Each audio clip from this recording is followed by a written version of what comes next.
El siguiente programa es financiado con recursos del Fondo para el Desarrollo de la Televisión y los contenidos de la Autoridad Nacional de Televisión.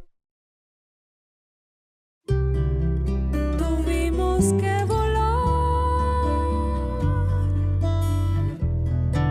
teníamos las alas rotas, la vida se quebró. ¿Quién cuenta nuestra historia de dolor? ¿Quién tejerá los puentes hoy? Tuvimos que emigrar, nacer de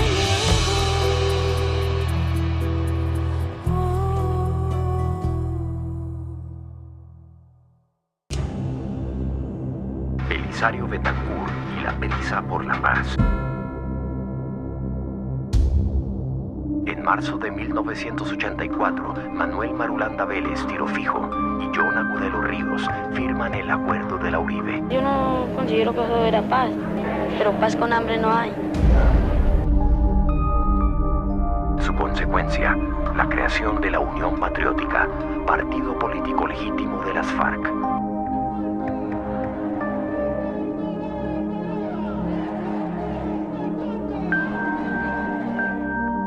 Un coronel, cuyo nombre no recuerdo en este instante, ante todo el mundo, sin ningún reato, expresó que su finalidad era exterminar uno a los subversivos de la Unión Patriótica.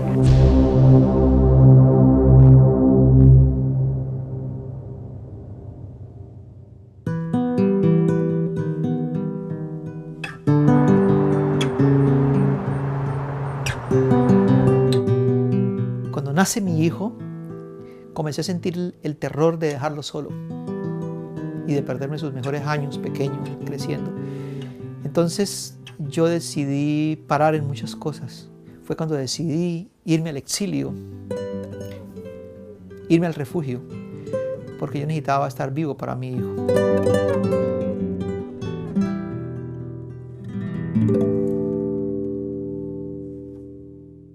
Soy Luis Alberto Mata. En Colombia fui un activista y defensor de derechos humanos, investigador social. Escribí un par de libros, uno sobre el origen del conflicto armado en Colombia, sus raíces históricas, rurales, agrarias. Y el otro es un recuento de prensa sobre el genocidio contra la Unión Patriótica, un tema que me conmovió y me ha afectado, creo que por el resto de mi vida. La Unión Patriótica, que quiere decir unión del pueblo por una patria mejor. Siempre vi mucha pobreza, muchas necesidades, ¿no? A pesar de tener tanto trabajo, y veía la diferencia con la ciudad. Entonces, con los años más tarde, ya con pensamiento un poco más elaborado, cuando conocí a otra gente, cuando conocí a un gran amigo que después se convertiría como en mi hermano, Tirso Vélez. La comunidad puede dar testimonio de que fui siempre un defensor de la paz. Nunca se me pudo encasillar como un defensor de los movimientos subversivos, ni del ejército, ni ningún otro sector, sino defensor estrictamente de la paz y del respeto al derecho a la vida. Y fue el primer hombre en mi vida, la primera persona en mi vida, amigo, que me habló de las luchas sociales organizadas. Porque en ese entonces, por las noticias, hablaban mucho de las guerrillas y cosas de estas así. Pero él me hablaba de que uno no podía ser aventurero. Decía, cuando nosotros hablábamos cosas como de que qué interesante o por qué esa gente se organizó para pelear, él decía no. Siempre tiene que haber un discurso político, tiene que haber un análisis, son pasos más avanzados, más elevados para tomar decisiones como esas. O sea, nos alejaba de esas ideas y nos ponía siempre a pensar en cosas políticas. A que leemos la participación de luchadores revolucionarios. Yo comencé a amar a la Unión Patriótica. Comencé a sentir una atracción como cuando uno se enamora, porque sentía emoción cuando escuchaba. Entre otras cosas, te quiero contar que muy pronto comenzaron los asesinatos. Y entonces yo comencé a leer que todos los días, todas las semanas asesinaban a alguien de la Unión Patriótica y era noticia, ¿no? Y comencé a preguntarme y empecé a sentir un poco de miedo, pero a preguntarme por qué, ¿no? y a entender un poco la historia de Colombia. Un día como hoy, el 11 de octubre de 1987, ocurrió el magnicidio. Es asesinado Jaime Pardo Leal. Por eso, años más tarde, decidí escribir un libro, ¿no?, sobre la UP, ¿no? Lo escribí con mucho dolor, además, ¿no?, porque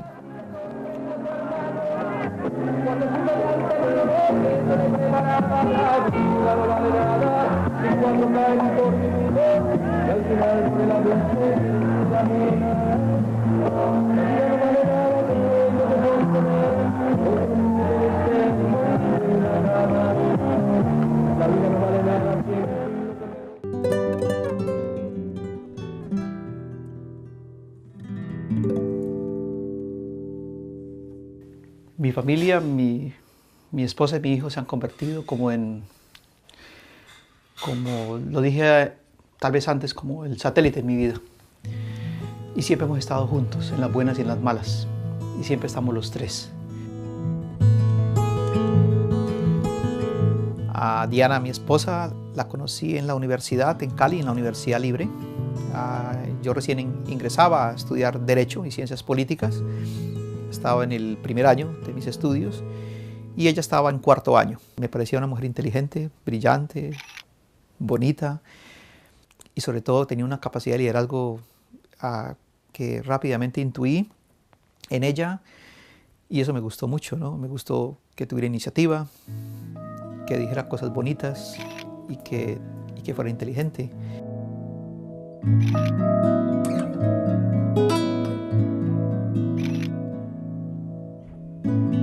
Él me contó que él era simpatizante de la Unión Patriótica y era como la primera vez que yo escuchaba y entendía bien como qué era lo de la Unión Patriótica. Me llamó la atención, me pareció muy interesante y dije, este chico como que suena diferente a los demás. Y entonces ese día le dije, ¿por qué no vamos a ver una película? Y era una película animada que estaba por esos días. Y él dijo, bueno, y entonces empezamos como a salir. Pero fue una de las cosas que me llamó la atención de él porque hablaba mucho se veía como muy sensible a las causas sociales. Yo tuve un cargo que no era un cargo con la Unión Patriótica, era un cargo con la gobernación del Valle, incluso con un gobernador conservador que llamó a una coalición, pero yo ahí representaba una coalición de varios movimientos de izquierda, entre los que estaba la Unión Patriótica, y yo tenía una pertenencia a la Unión Patriótica que salía de acá de adentro, ¿no? En ese entonces, cuando me llegaron los primeros panfletos, cuando me empezaron por ejemplo, estuve participando como negociador en una marcha campesina y obviamente me puse del lado de los campesinos. O sea, yo no llegué a la marcha, sino yo fui como representante del gobierno regional, pero a decir a estos campesinos hay que oírlos, hay que escucharlos, tienen algo para decirle al Valle del Cauca y a Colombia. Rápidamente, a la semana siguiente, me llegó un primer mensaje, ¿no? Guerrillero hijo de puta. Entonces yo dije, pero, camán, o sea, ¿cómo así, no? O sea, ¿qué hice de malo, no?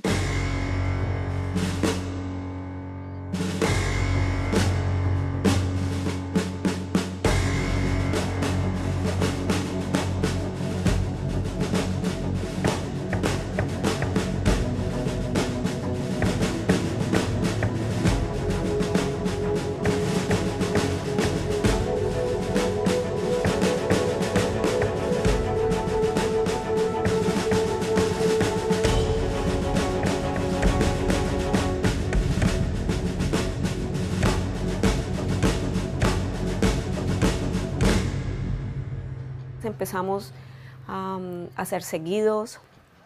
Él tenía un chofer y un carro, pero él nunca aceptó que le ofrecieran más protección, porque él decía que él no, pues al principio no nos daba miedo porque sentíamos que estábamos haciendo lo correcto y yo lo apoyaba.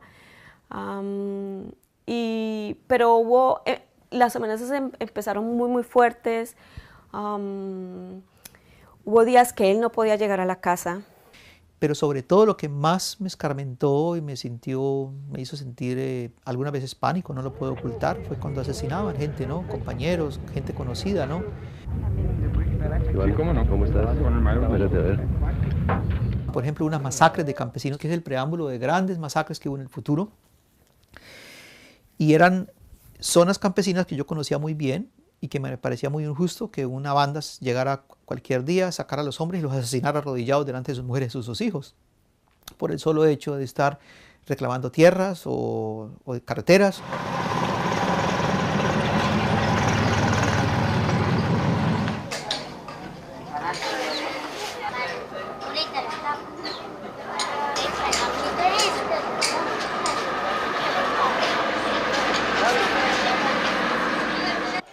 Una noche que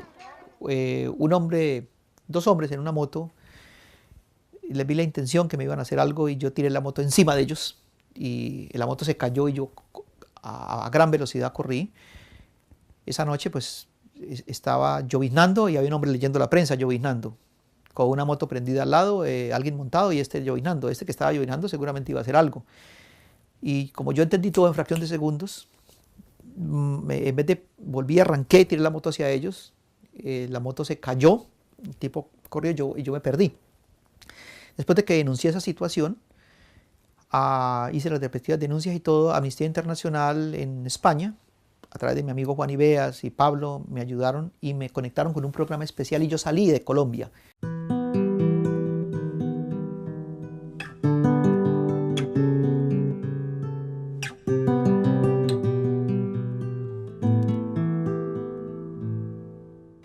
Yo recibí recomendaciones que no podía volver a Colombia porque yo estaba en un listado de gentes que iban a asesinar. Y teníamos ya protección de la Comisión Interamericana de Derechos Humanos, que le ordenó al gobierno colombiano, yo tengo los documentos, donde la Comisión Interamericana de Derechos Humanos pone mi nombre y el nombre de mi esposa en un grupo de defensores de derechos humanos que el gobierno tenía que proteger. Jacobo nació en España durante los 11 meses que tuvimos de protección especial de defensores de derechos humanos en un programa especial, y el director de un periódico que se llama Resumen Latinoamericano nos invitó a una marcha que fue la marcha más grande que he estado en mi vida. Jamás vi algo tan grande. Habían, según ellos, podrían haber 300.000 personas. La prensa habló de cerca de 90.000 personas, que ya es mucho reconocer.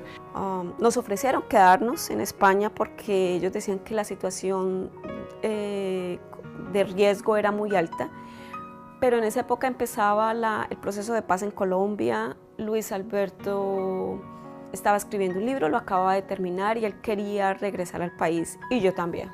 Yo estaba contenta con mi hijo, tenía alrededor como de 9 meses y decidimos regresar. Cuando regresamos, Luis Alberto ya tenía publicado el libro sobre los orígenes del conflicto colombiano y empieza a presentar su libro. Entonces empieza a dar conferencias, empieza a dar clases en la universidad acerca en el tema sobre derechos humanos y reforma agraria. Yo sentí que cada vez se acercaba más una situación, ¿no? Hubo un día en que yo estaba cerca por la calle Séptima y unos hombres se me acercaron y me amenazaron. Me dijeron que tenía que parar, que ellos sabían qué trabajo estaba yo haciendo y que tenía que parar de hacerlo. Como siempre las amenazas habían sido como más directas a Luis Alberto y siempre había sido la angustia por él, pero ahora ya también era conmigo, y yo casi siempre, como en Bogotá estábamos solos, casi siempre iba a la oficina con Jacobo. Entonces el miedo y el terror fue que le pasara algo a Jacobo.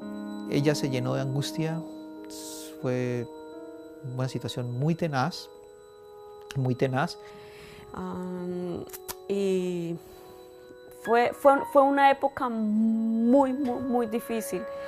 Ir a comprar la leche era terrible porque yo no sabía si yo iba a volver, si me iba a pasar algo, simplemente por irle a comprar leche a mi hijo. Yo sentía que le podía pasar a mi hijo algo. Luis Alberto tenía a Jacobo en los brazos y el hombre se estaba haciendo que estaba haciendo una llamada, pero cuando nos vio que nos bajamos del carro, se abrió la chaqueta y nos dejó ver que estaba armado y le puso las manos encima de la cabeza a Jacobo y nos dijo, ustedes tienen un niño muy lindo, cuídenlo. Para mí era muy doloroso verla a ella con tanto miedo, para mí era muy doloroso sentir miedo de ir con mi niño por la mano en Bogotá. En ese momento dijimos, o sea, ya no más, ya no más. Nosotros, este es nuestro compromiso de vida, pero también tenemos un compromiso con Jacobo, no le podemos hacer esto a él.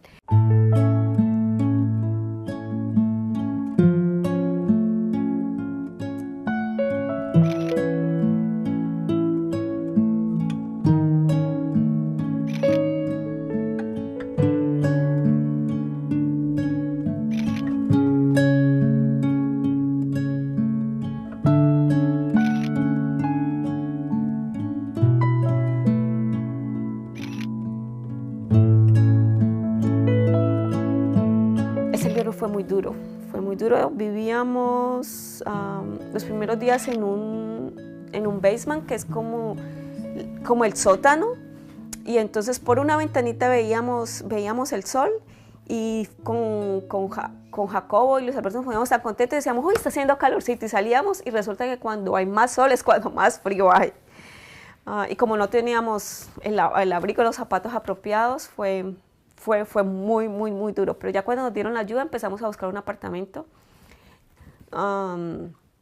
Nos movimos al apartamento ya los primeros días de enero. Está bonito venir aquí de nuevo, ¿no?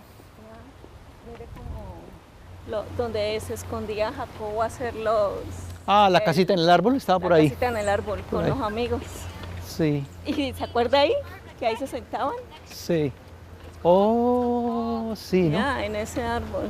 Sí, sí, sí. Ahí jugaba con Patrick y Manuel. ¿Cuántos años han pasado ya? 5. Desde que nos... No, cuando llegamos aquí fueron 6 años y llevamos 4, pues era 10 años hace eso. 10 años. 10 años.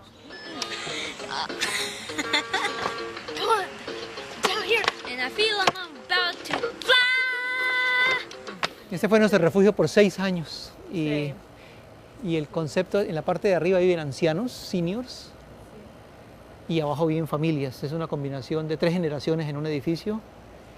Y bueno, y vive gente preciosa como Maciel y como la familia que nos ayudó aquí. Sí. 6 años. Es inolvidable, Maciel. Me imagino. Sí. How are you?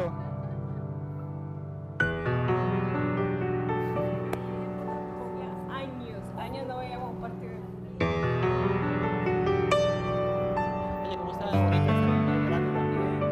Lastimosamente, muy rápidamente nos damos cuenta que asesinaron al mejor amigo de Luis Alberto, que era como su hermano.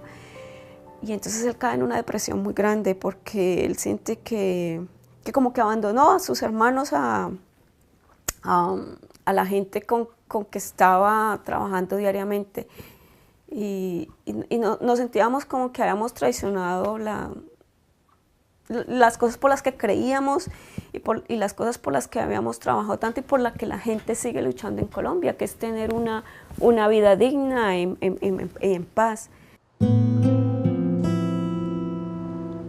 Yo conocí este cementerio en pequeñito y como interesante en el invierno del 2003, y en ese primer año se convirtió en un espacio casi diario de meditación. Primero por la cercanía al apartamento donde vivíamos, aquí muy cerca de acá, 5 minutos tal vez, y por la remembranza de mis amigos muertos. Y ponía imaginariamente sus nombres en las tumbas borradas por el tiempo y oraba. Y algunas veces, tengo que confesarlo, lloré. Y yo no sé si yo estaba llorando por mi soledad, por el aislamiento o por aquellos muertos que yo recordaba. Yo sigo viniendo, a pesar de que ya vivo bastante lejos de aquí. A menudo regreso a este lugar a encontrarme con su silencio y a pensar, a reflexionar. Yo me sentí culpable muchas veces aquí de tener la paz, de tener la libertad, mientras otra gente tenía mucho miedo en Colombia y no podía salir, ¿no? Eso me afectó por muchos años, me sigue afectando. Me causa tristeza también que mucha gente en Colombia, de organizaciones, por ejemplo, la Unión Patriótica, nadie me llamó, nadie me dijo, compañero, ¿por qué se fue? ¿No? O sea, si tú te vas, o sea, estás dejando todo, ¿no? Te vas, ¿no? Punto. Si alguien le ha hecho un atentado y se va, bueno, tiene la justificación de le hicieron el atentado, pero si no te han pegado unos tiros y te vas, es porque simplemente eres un cobarde y te fuiste, ¿no? Entonces yo decía, bueno, hay derecho a tener miedo, ¿no? Hay derecho a querer tener una familia, ¿no? A tener una paz.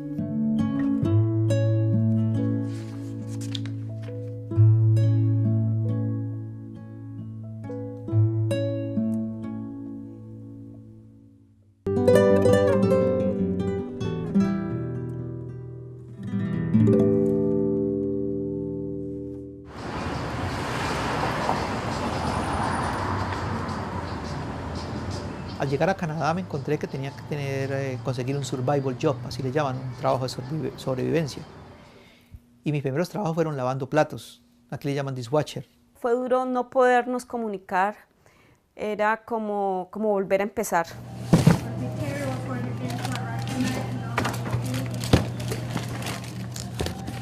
Ver a mi mujer, que ha trabajado en la Contraloría en el Valle del Cauca, en la Contraloría, con una posición, ganando un gran salario, viviendo muy bien, que era abogada, con una maestría en Ciencias Políticas de la Universidad Javeriana, y verla aquí limpiando casas, limpiando una cocina, cuidando niños. Porque bueno, decidimos quedarnos, y yo decía, ¿cuándo voy a volver yo a ver a mi mamá, por ejemplo?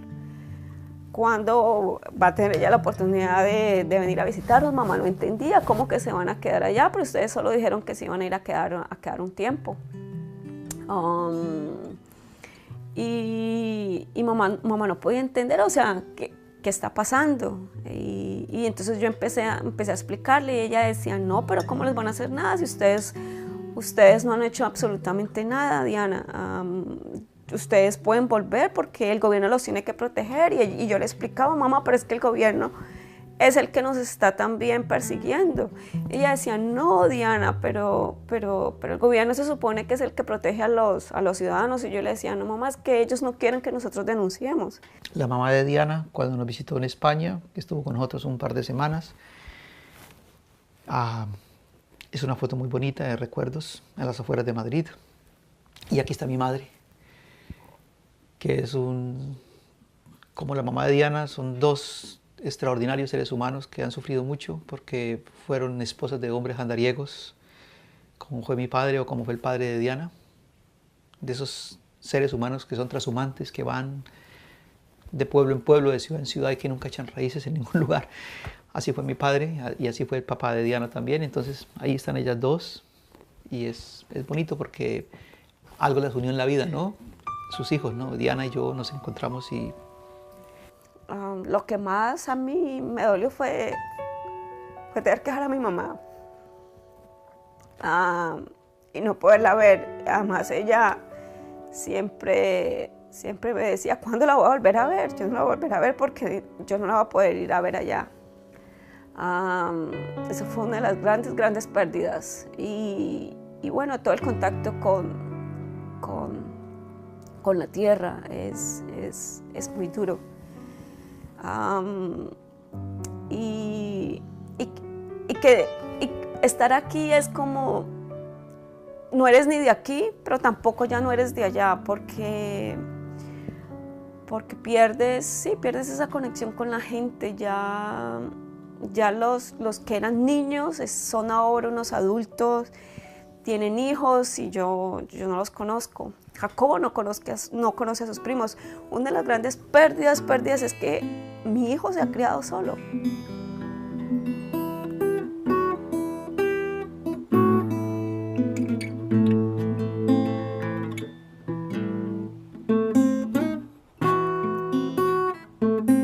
Esa relación yo creo que salvó a Luis Alberto. Porque nosotros siempre hemos tratado de involucrar a Jacobo en nuestras cosas, pero nosotros también hemos tratado de estar con él en lo que le gusta, en tratar de acompañarnos mutuamente. Y porque solo somos los tres. Y eso siempre lo detuvo. Momentos en que dijo, me voy, compro el tiquete y me voy, y ustedes se quedan. Yo estoy tranquilo con que ustedes estén bien, pero el niño siempre le decía, no, papá, no se puede ir porque yo miro las noticias y escucho lo que ustedes escuchan de Colombia, lo que hablan de Colombia, y lo van a matar, papá.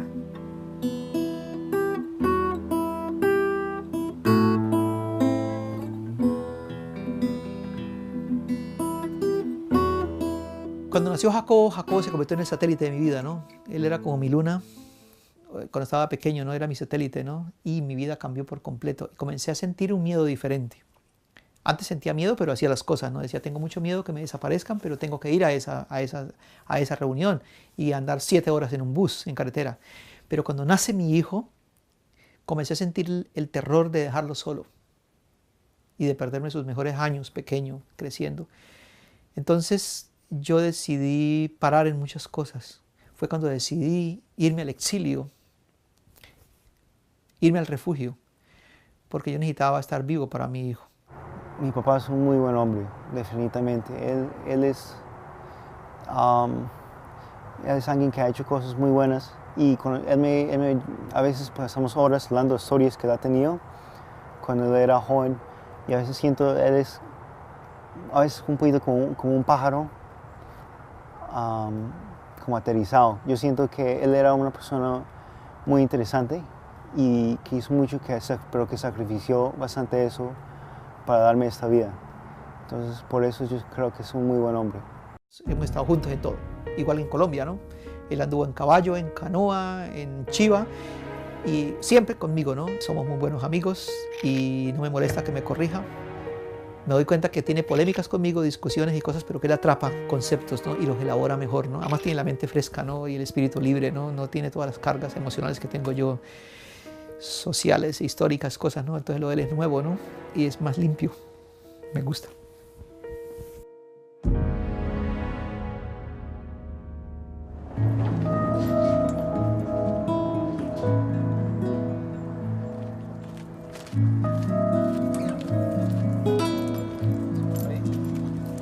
Se puso como así porque vio esos ruidos allá en el frente.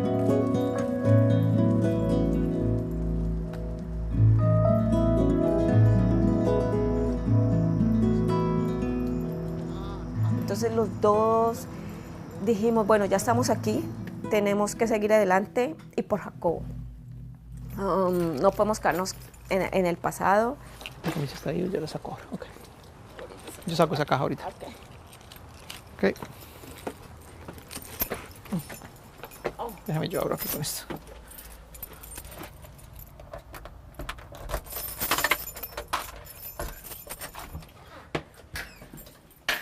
¡Bambi! ¡Hola, perra! ¡Hola, perrito! ¡Venga! ¡Venga, Bambi! ¡Bambi! ¡Venga! ¡Venga! La gente migra a Canadá o a cualquier lugar del mundo por muchas razones. Algunos migran por razones económicas, que es legítimo también, ¿no? ¿Quién no quiere tener sus hijos mejor, no? Y si hay un lugar que es más tranquilo y que más posibilidades, bueno. Y me puse a entender el refugio y mi propio caso de refugio, ¿no? Decidimos, ok, tenemos que hablar inglés. Si queremos hacer algo en ese país, hay que hablar. No podemos quedarnos sin hablar inglés. Entonces, fue toda una inmersión. The turkey meatballs and more turkey burgers. Para mí el inglés estaba relacionado con el imperialismo, con los yanquis que llegaban a Colombia a robar nuestros recursos. Entonces fue todo un lavado de cerebro que me tuve que hacer para poder asimilar el idioma. Entonces nos forzábamos, sobre todo Luis Alberto nos sentaba a Jacobo y a mí a ver películas y yo le decía, pero yo no entiendo nada. No importa, siéntese, algún día vamos a entender. Y así fuimos entendiendo. Yo primero desarrollé mucho mi oído. And finally, the Empire's celestial wizard summoning down. Now, these are two of the Empire's hero characters. Pero Jacobo desde los 10 añitos y antes se convirtió en nuestro profesor de inglés. Como los niños aprenden inglés tan rápido, todo el tiempo nos corregía. Los niños sienten vergüenza de lo mal que hablan sus papás el inglés, ¿no? A Peace Commission for Through. This is the first time that before signing the peace agreement, the two parts agreed to create this commission. Por fin un día cualquiera me di cuenta que como que estaba entendiendo inglés. Y mi primer libro en inglés que volví a leer fue un libro de García Márquez. Y un día cualquiera estaba sintiendo emociones en inglés.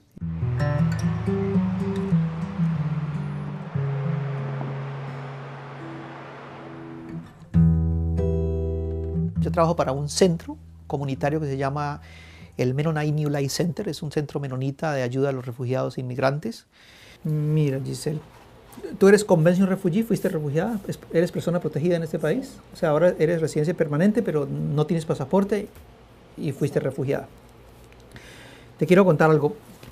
Afortunadamente conseguí un trabajo como consejero de asentamiento, y entonces ya Luis Alberto empezó a hacer el trabajo de la gente que hizo con nosotros cuando llegábamos, que es ayudarte a conseguir una escuela, ayudarte a conseguir dónde vivir, aplicar a las ayudas del gobierno y ser un apoyo. Así como Betty y Adolfo fueron y los otros trabajadores del centro fueron un apoyo para nosotros, ahora Luis Alberto era la persona que aconsejaba y ayudaba a la gente. Entonces, eso fue como volver a vivir. Everything about Canada, basic, but everything, because you need to know this for the citizenship test. Necesitamos esto para el curso de ciudadanía. Es una combinación de inglés y es una combinación de conocimiento de Canadá. ¿Okay? Yo me puse la tarea de que tenía que reencontrarme con este otro landscape, con este paisaje. Y la manera de encontrarme fue trabajando con inmigrantes y refugiados, porque cuentan historias parecidas. Hay gente que tuvo que dejarlo todo. Y todos ellos, la mayoría, puede que no todos, pero la gran mayoría han tenido que hacer lo que yo hice. Esa región es como esta mesa, plana. Son las grandes llanuras. Y hoy día ahí está el boom del petróleo. Y ahí está la oportunidad de empleo también y todas esas cosas, ¿no? Ustedes saben que es una parte donde se mueve mucho la riqueza en este momento en Canadá. Producción de gas y petróleo. Oil. Bueno, listo. La siguiente región. Lo salvó, lo revivió. Y esa, como que se volvió a reencontrar con su pasión. Y ya volvimos a ver, también a reencontrarnos con el espacio geográfico, a enamorarnos de Toronto, de los streetcars, del tren. Y agradecer todos los días que podemos caminar los tres por la calle y no tenemos que mirar para atrás. ¿Por qué es que te gusta venir aquí? Por la montaña, porque en Toronto es la única parte donde se puede apreciar la montaña. Me gusta venir aquí porque me acordaba mucho de Colombia. Hace 4 años atrás, 5 años atrás, sí.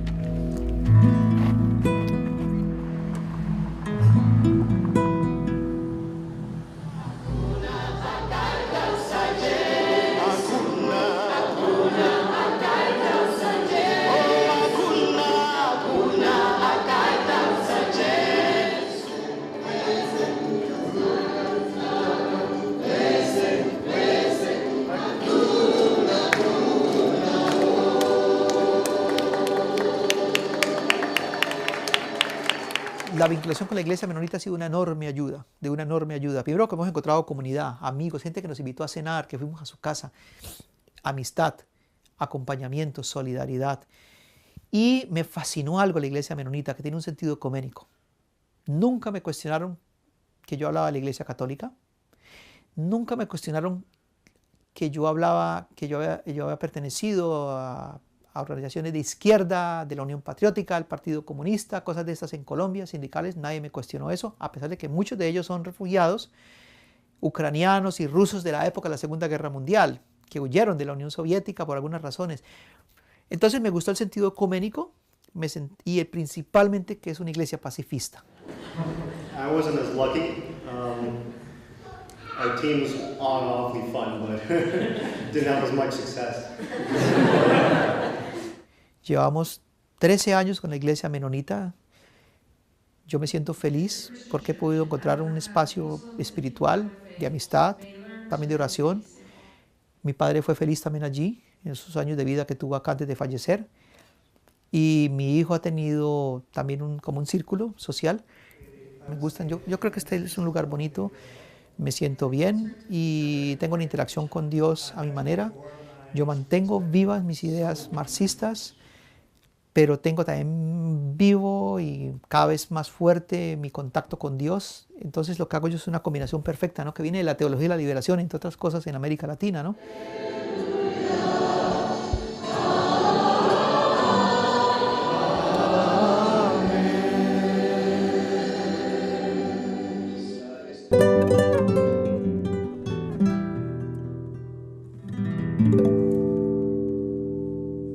A finales del 2014, unos amigos empezaron a decirnos, ustedes no pueden seguir esperando toda la vida, ya llevan 12 años esperando por la residencia de Luis Alberto. Eso también fue lo que afectó tanto a Luis Alberto para que se deprimiera tanto, porque era esa inseguridad de saber en qué momento nos van a decir se tienen que ir del país. Era un limbo jurídico porque no había, si te dicen que no, tú puedes apelar ante las cortes, pero no había una respuesta, entonces no había absolutamente nada que apelar. Entonces era como el silencio que te mata, que te carcome, que es esperar y esperar y esperar sin poder utilizar ningún recurso jurídico. Entonces ya a finales de 2014 nos reunimos y planeábamos lanzar la campaña 12 años es suficiente, basta ya, como basta ya.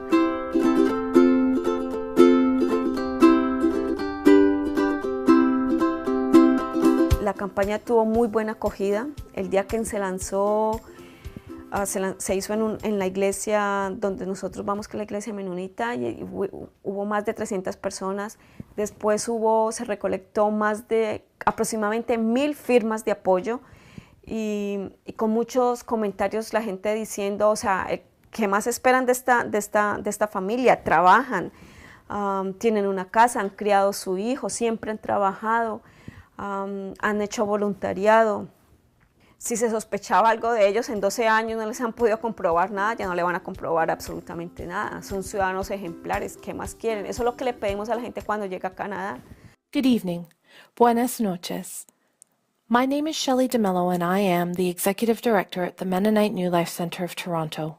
It is an extremely humbling privilege to be part of Luis Mata's 12 Years is Enough campaign and to walk in solidarity with him as we implore the Canadian government to end the precarious nature of his status by granting Luis permanent residency in Canada. Y en 2 semanas Luis Alberto recibe la residencia. Con Diana hemos tenido conflictos, hemos tenido discusiones, hemos tenido cosas, pero tengo que valorar algo, ¿no?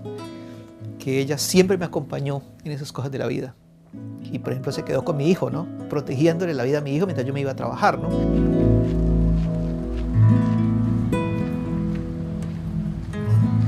Entonces ella duró 11 años en el limbo y le dieron la residencia. Y ese día, cuando ella estaba tan feliz, yo estaba recontra feliz porque dije, por lo menos ella va a tener futuro en este país. Y yo siempre he trabajado con la misma familia que limpié, que les cuidé a los niños.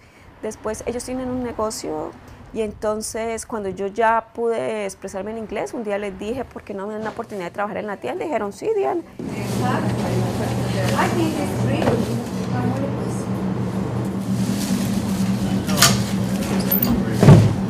No, I didn't stop this thing.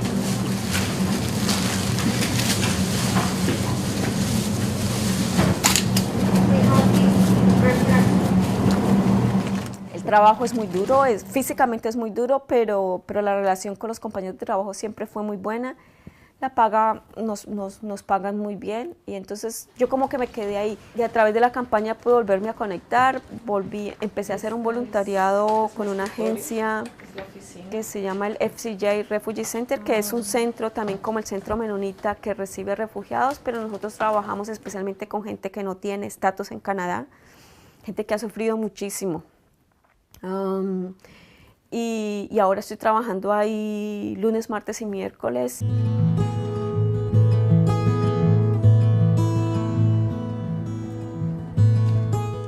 Y me ha devuelto otra vez como la dignidad como profesional. aunque mi otro trabajo siempre ha sido muy digno, pero era un trabajo físico, no podía usar todos mis estudios. Y ahora mi trabajo es como en la parte legal, ayudando a la gente a poder hacer sus aplicaciones en todo lo que tiene que ver con inmigración, y tratar de ayudarle a la gente para que se pueda quedar con un estatus legal en Canadá. Entonces, es como otra etapa en mi vida profesional y estoy muy contenta.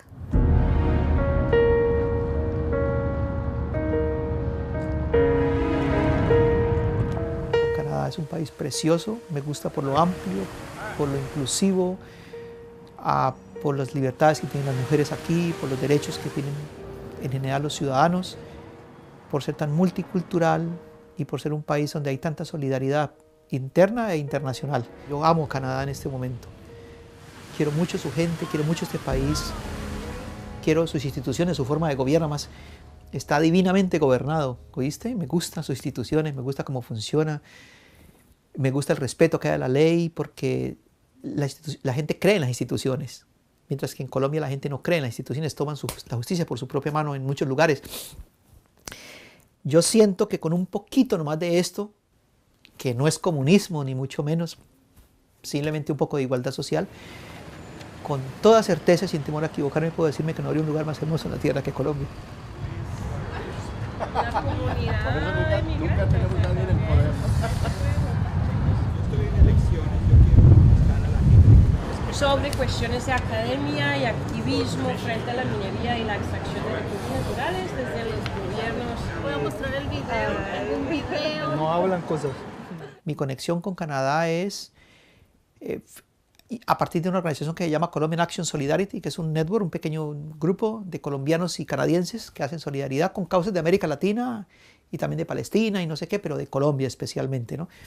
Entonces nos reunimos a discutir, a reflexionar, a tomar una cerveza, y yo con ellos me he encontrado. Tengo un grupo de amigos con los cuales hablamos de Colombia, ¿no? Y a veces con nostalgia, otras veces con felicidad, otras veces con tristeza, pero hablamos de Colombia y eso me conecta.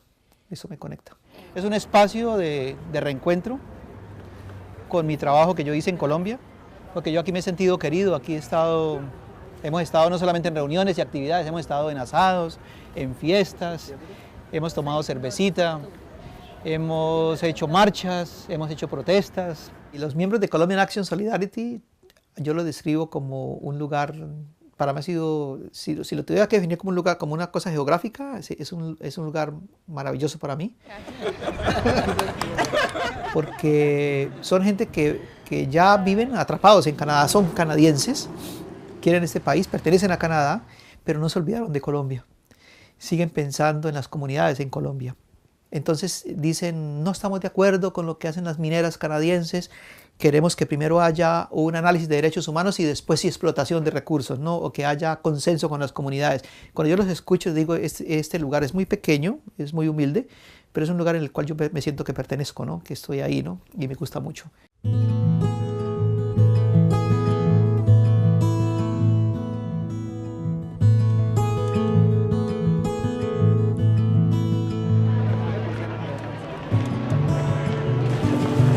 Desde hace varias semanas hemos tratado el tema de gestos para el desescalamiento del conflicto.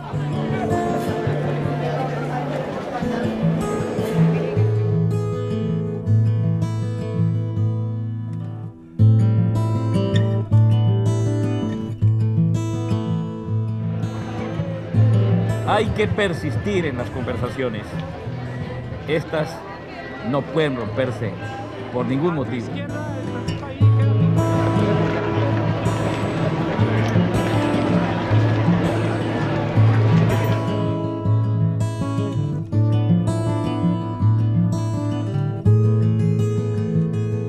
Yo lo veo muy difícil, pero con esperanza. Nunca antes se avanzó tanto, nunca antes. A pesar del asesinato de Alfonso Cano, las FARC siguieron adelante. Y a pesar del rompimiento del presidente actual, Juan Manuel Santos, con una parte de las élites que dijeron no estamos de acuerdo con la paz, con las élites que dirige Álvaro Uribe Vélez, la parte más guerrerista de Colombia, él siguió adelante. Entonces, esa insistencia veo que hay como esperanzas y además en los puntos de la agenda se ha llegado a lugares donde antes nunca se llegó. Y se está creando algo que es nuevo, novedoso en el mundo. Se está creando una comisión de la verdad que en todos los conflictos del mundo se ha creado después de que se firman los acuerdos. Aquí no, aquí se está creando antes. Se quiere buscar la verdad para encontrar justicia y reparación, para decir un nunca más, para decir que no vuelva a suceder nunca más, pero antes de firmar la paz. Me parece novedoso. Porque hoy tenemos una oportunidad real, tal vez única y última. Y si nos unimos en pos de ese valor superior, vamos a alcanzarla más pronto. Yo volvería a Colombia si se consolida el proceso de paz, pero que se consolide, porque al comienzo la paz es muy peligrosa en Colombia, tiene muchos enemigos. Y como yo escribí libros y mencioné a los asesinos y mencioné a la gente que hizo masacres, la verdad tengo miedo, ¿no? Me parece que, y ya tengo raíces acá, ¿no? Yo volvería tal vez en esa época, pero ahora tengo una vida en Canadá y ya tengo una comunidad en Canadá y tengo un trabajo y tengo un país aquí también. Entonces no sé, tal vez no sé, ¿no? Finalmente no.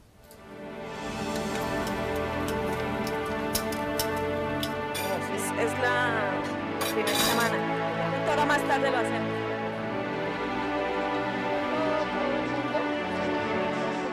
Como decir gracias por todo eso, yo tengo gracias a la vida, gracias a Dios, gracias a mis compañeros, a mis camaradas, gracias a toda la gente que me ha permitido seguir adelante con mi vida, ¿no? Y con mi familia y mantener mis sueños vivos.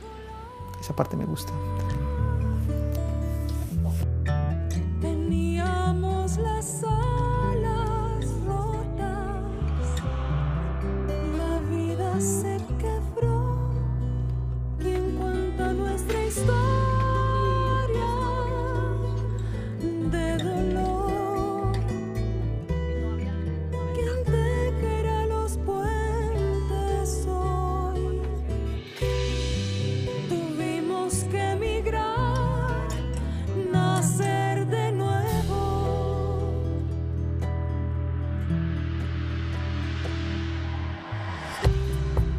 El tiempo en el reloj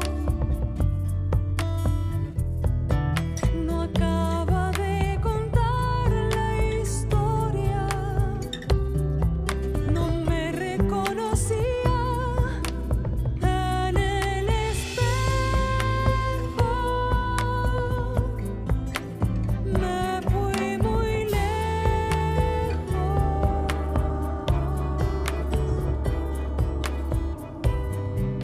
Tuvimos que emigrar, nacer de nuevo.